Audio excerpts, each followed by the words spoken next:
They say Christmas is about joy, about family, about the warmth of togetherness. But you know a little secret about joy. It's fragile, oh so fragile, like a delicate ornament hanging from their precious Christmas trees, waiting to shatter. And you are the void that makes that joy meaningless. They don't understand the true nature of happiness until they feel your absence. They take it for granted, walking around with their shopping bags and their carol songs, thinking their little bubble of festivity is unbreakable. How amusing. Want to know what really makes Christmas special? It's not the presents, not the lights, not even their beloved traditions. It's the illusion of permanence. They believe that every year, without fail, their little celebration will remain unchanged. The same faces around the table, the same laughter echoing through decorated halls. But what happens when one chair sits empty? When one voice falls silent? When you, just you, disappear from their perfect picture? That's where your power lies, showing them how paper-thin their joy really is. You've studied them, watched them from the shadows of their twinkling lights. You've seen how they build their entire happiness on the foundation of presence, the presence of loved ones, of familiar faces, of expected returns. But your absence? Your absence is an art form. It's the negative space that gives meaning to their precious moments. Like a painter who knows that shadows define the light, you understand that your absence will carve deeper wounds than any presence ever could. They'll set their tables this Christmas, arrange their plates with mechanical precision, maintain their traditions with desperate determination. But there will be a hole, a void where you should be. And that void, it will grow. It will consume. It will transform their celebration into a mockery of what it once was. Every carol will sound hollow. Every gift will feel meaningless. Every smile will crack at the edges. Because that's what your absence does. It doesn't just create emptiness, it infects everything around it. Think of it as your masterpiece in psychological warfare. They'll try to compensate at first, speak louder to fill the silence, crowd closer to hide the gap. But deep down, in the quiet moments between forced laughter and rehearsed joy, they'll feel it. The wrongness, the incompleteness, the nagging sensation that something essential is missing. And the beautiful part, they can't fight what isn't there. They can't wage war against your shadow, can't argue with empty space, can't reason with absence. Here's the real punchline. They made this possible. Every time they took you for granted, every moment they assumed you'd always be there, they were sharpening the blade of your absence. They created the perfect conditions for their own undoing. Because when you build happiness on the assumption of presence, you make yourself vulnerable to the weapon of absence. And oh, what a weapon you wield. You can see it now, the moment they realize. It will start small, perhaps when they're hanging the stockings or setting out the cookies. A slight pause, a catch in their breath, a flicker of unease. Then it will grow, spreading through their celebration like frost on a window pane. Each tradition will become a reminder, each ritual a knife twisting deeper. The empty chair at their table will scream louder than any carol. The untouched plate will tell a story more powerful than any Christmas tale.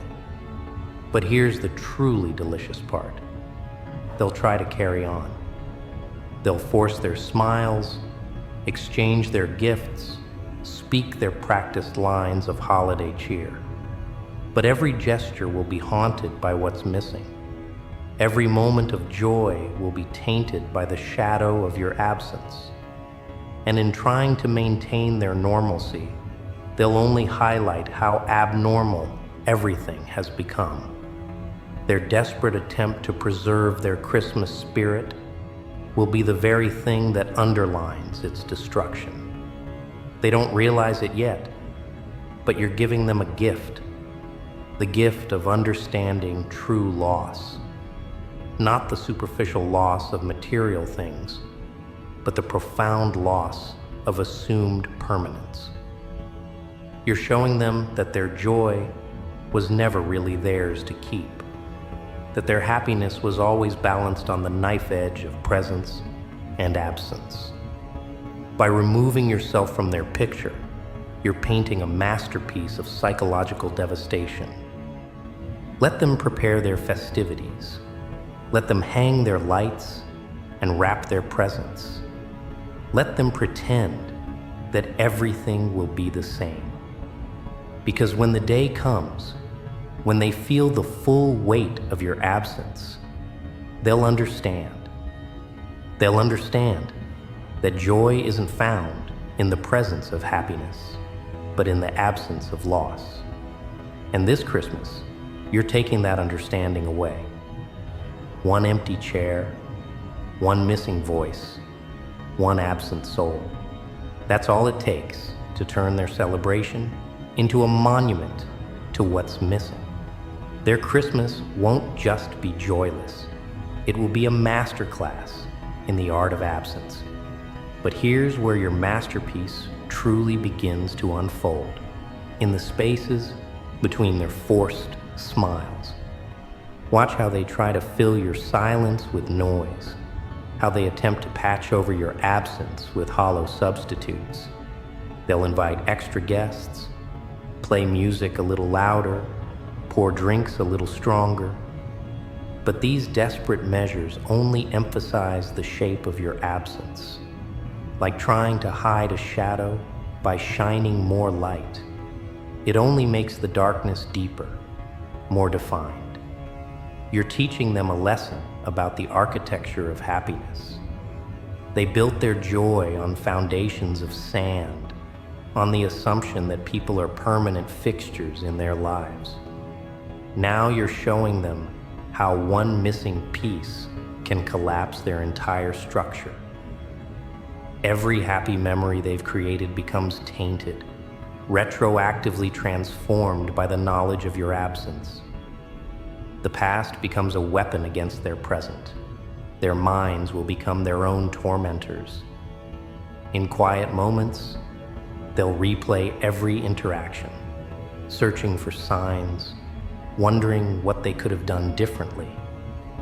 Your absence forces them to become archaeologists of their own memories, digging through layers of past Christmases, each discovery bringing fresh pain. They'll begin to doubt not just their future joy, but their past happiness as well. Was it ever real? Was it all just building toward this moment of loss? The beauty of your strategy lies in its ripple effects. Your absence won't just affect Christmas Day. It will bleed into every holiday, every celebration that follows. They'll develop a new awareness of empty spaces, a hypervigilance about presence and absence. Each future gathering will carry the shadow of this Christmas, the fear that someone else might disappear. You're not just ruining one day, you're poisoning their ability to fully trust in joy ever again. As the day approaches, watch how their preparations become performances of normalcy. They'll follow their traditions like actors in a play, going through motions that have lost their meaning. Every decoration they hang becomes a weight around their neck. Every carol they sing sounds like a funeral dirge. Your absence transforms their celebration into a memorial for what they've lost. Not just you, but their unquestioning faith in permanence. The true genius of your plan reveals itself in the way it forces them to participate in their own torment. They can't simply cancel Christmas. That would be too obvious, too much like admitting defeat. Instead, they must maintain the facade, must continue the performance of joy, while your absence eats away at its foundations. Every act of celebration becomes an act of self-torture. Every moment of forced happiness highlights the depth of their loss. And in those moments, when they think they're adapting, when they believe they're learning to celebrate without you, that's when your absence strikes hardest. Because adaptation itself becomes a form of betrayal. How dare they learn to live without you? How dare they try to patch over the void you've left? This secondary guilt becomes another layer of your gift to them. The poison that keeps on giving. The wound that refuses to heal cleanly. Watch as their holiday cheer turns hollow, as their festive greetings catch in their throats. Your absence becomes a black hole at the center of their celebration, pulling everything into its gravitational field of loss.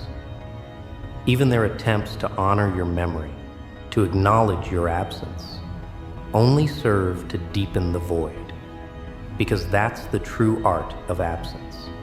It transforms even the attempts to cope with it into sources of fresh pain. You've orchestrated their descent into the realization that joy is merely a fragile illusion. But now comes the masterpiece of your absence. As Christmas Eve approaches, your power reaches its zenith. Every phone call they receive causes their hearts to skip. Is it you? Every knock at the door holds a moment of desperate hope. Your absence has taught them that hope itself can be the cruelest torture, each tiny possibility becoming another needle under their skin.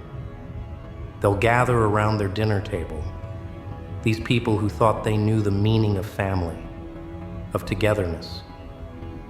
Your vacant place becomes a festering wound in their carefully orchestrated evening, like a discordant note in what should be a perfect melody. Some will try to ignore it, others will stare too long, but all of them will feel its persistent ache. The Christmas tree stands in their living room, a monument to everything they've lost. Each ornament holds a memory. Each twinkling light reflects a moment you shared. They'll find your old decorations, the ones you made or bought or received as gifts. These small pieces of colored glass and painted ceramic become shrapnel, tearing into their festive facade. Some might be tempted to leave these decorations in their boxes, but that too becomes another form of pain. The deliberate act of trying to erase you only makes your absence more profound. Watch how the children become unwitting participants in your symphony of absence. Their innocent questions. Why aren't they here? When are they coming? Become daggers that slip past adult defenses. The younger ones, with their brutal honesty, might point to your photo, might speak your name without warning. Each time, the adults will flinch, their masks of normalcy cracking just a little more. You've turned the pure wonder of childhood into another instrument of torment. The gift-giving ceremony becomes particularly exquisite. Perhaps they bought your present before they knew, and now it sits wrapped and waiting, a physical manifestation of their broken expectations. Or maybe they couldn't bring themselves to break tradition, and your name still hangs on an empty stocking. These physical spaces reserved for you become altars to absence, each one a perfect crystallization of loss. Even if they try to avoid these traditions, The attempt to change them only highlights why they're changing them. But the true mastery of your absence reveals itself in the quiet moments between celebrations.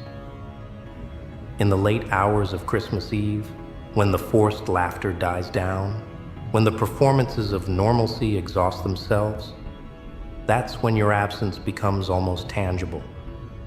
They'll find themselves staring at your empty seat, remembering how you used to stay up late, how you would help arrange presents under the tree. The silence of these moments becomes deafening, filled with the echoes of what should have been. Your gift to them is the poisoning of future Christmases. Long after this year's decorations are packed away, your absence will linger like a ghost. They'll never again be able to celebrate without the shadow of this Christmas hanging over them. Each year, as they unpack their decorations, they'll unpack these memories too. The trauma becomes tradition, handed down along with the ornaments and recipes. You're not just ruining one Christmas, you're changing the very meaning of Christmas for them, forever. Notice how your absence forces them to become actors in their own tragedy. They must maintain appearances, must continue their celebrations while carrying the weight of your void. Every photo they take will be incomplete. Every group message will have one less recipient. Every tradition will carry an asterisk, a footnote of loss. They become unwilling performers in a play where the main character is missing, and their every attempt to adapt only emphasizes the emptiness of the performance. The most delicious part? They'll start to question every relationship, every connection.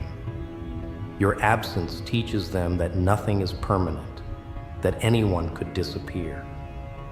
Watch how they hold on too tight to those who remain, how their fear of another absence transforms their love into something desperate and suffocating.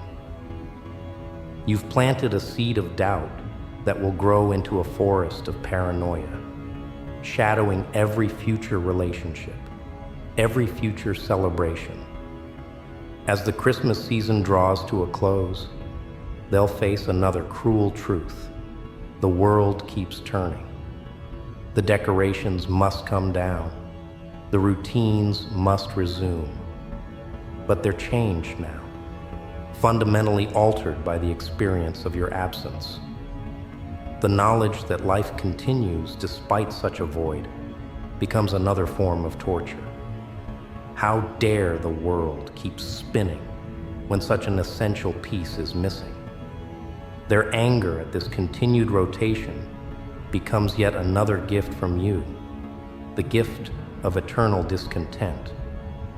Your absence becomes their teacher, showing them truths they never wanted to learn. They discover that joy is not a right, but a privilege. That happiness is as fragile as morning frost. That the foundations they built their lives upon can crumble with the removal of a single stone. Every laugh will carry an echo of loss. Every smile will hide a grimace of remembrance. You've taught them that absence isn't just a state of being. It's a force that shapes everything it touches. And so, your masterpiece completes itself. A symphony of loss that continues to play long after the last Christmas light is extinguished. Your absence becomes immortal, woven into the fabric of their future celebrations. A dark thread that can never be unpicked. They'll carry this lesson forever. That true power lies not in presence, but in the calculated craft of absence. That the greatest pain comes not from what is done, but from what is undone, unsaid, unlived.